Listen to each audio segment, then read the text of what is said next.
Hello. Okay, so I got some anime questions and theories. Some are somewhat reasonable, some are just pretty silly and dumb. So, without further ado, let's get to the start. First up, Hidan. Hidan was just horribly utilized. You got an insta-kill move in your arsenal. It's attached to your weakest fighter. So what do? You put him on the front lines, obviously. No, really, why did they ever send Hidan out into battle? Sure, he's immortal, but he can still be incapacitated, and to use his insta-kill move, he needs the target's blood, which is hard to get if you can't actually tag your opponent. It's not like he completely sucks, he's still capable, but if you take away his insta-kill move, he's low Kage tier at the very best.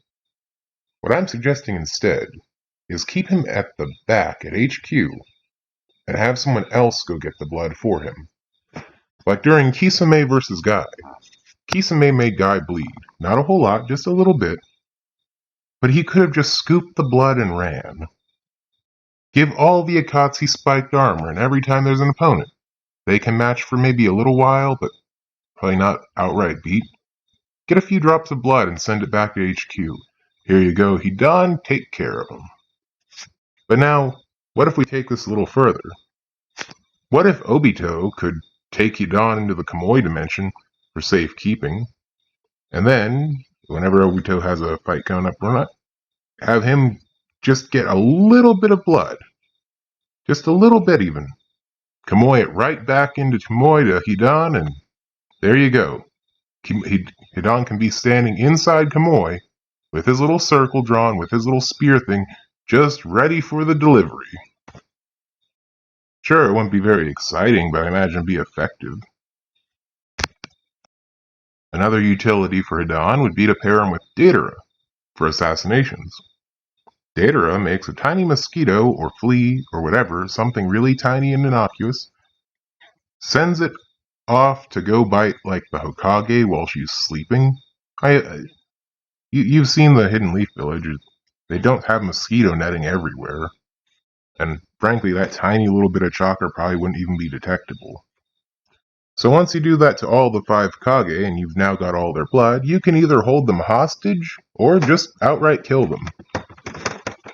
Anyways, next up, speaking of assassinations, what about Suigetsu? He can turn into water. What happens if you drink him? Think about it. You have Suigetsu turn into ice cubes or whatnot, and then you can serve up the Kage a tall glass of Suigetsu on the rocks. You could use him to poison the water hole. Think about it. If you pair Suigetsu with Deidara, you could also make the Wonder Twins.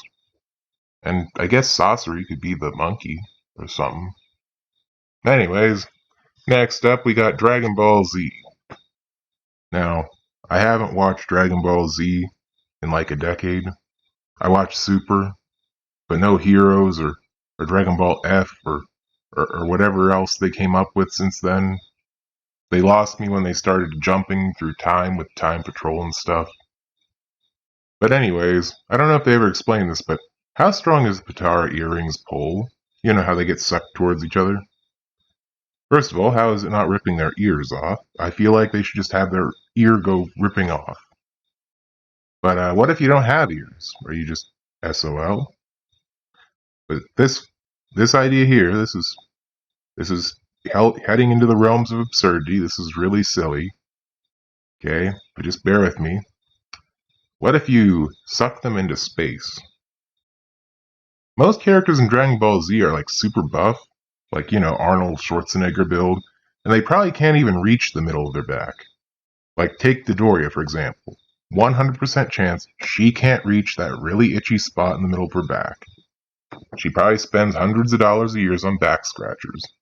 So what if you were to give one earring to some throwaway Namekian on Namek, and then sneak up behind her and clip it on her back? Assuming she's on some other planet, a spaceship, or somewhere that's not Namek, alright? And this is just an example.